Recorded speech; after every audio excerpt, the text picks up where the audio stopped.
हरे कृष्णा।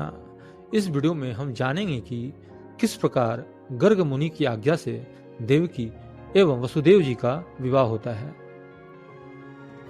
और कंस अपनी मृत्यु की आकाशवाणी सुनकर किस प्रकार देवकी को मारने के लिए उद्यत होता है। गर्ग मुनि ने राजा देवक से कहा, राजन, मैंने बहुत विचार किया और पाया कि वसुदेव जी से उत्तम कोई वर नहीं है, इसलिए आप अपनी पुत्री देवकी का विवाह वसुदेव जी से कर दें। गर्ग मुनि के आदेश का पालन करते हुए राजा देवक ने वसुदेव और देवकी का विवाह निश्चित कर दिया।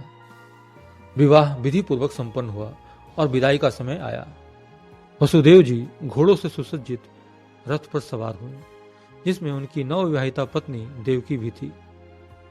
कंस अपनी बहन देवकी से बहुत प्रेम करता था, इसलिए वह स्वयं रथ चलाने के लिए आगे आया। देवक ने अपनी पुत्री के साथ बहुत सा दहेज दिया, जिसमें 1000 दासियां, 10,000 हाथी, 10 लाख घोड़े, 1 लाख रथ और 2 लाख गायें शामिल थीं। जब रथ आगे बढ़ रहा था, तब चारों ओर मंगल गीत गाए जा रहे थे, शंख और ढोल बज रहे थे।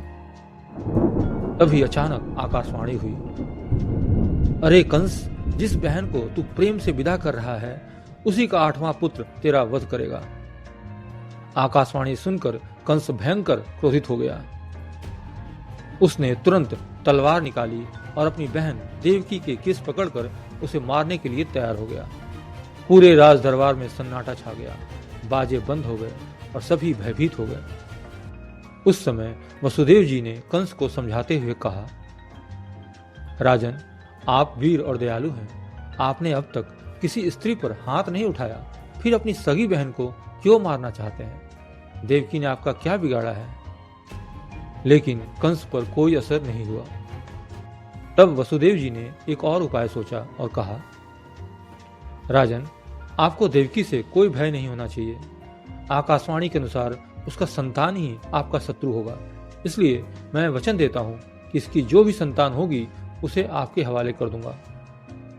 वसुदेव जी की बात सुनकर कंस ने उन पर विश्वास कर लिया और देवकी को जीवित छोड़ दिया।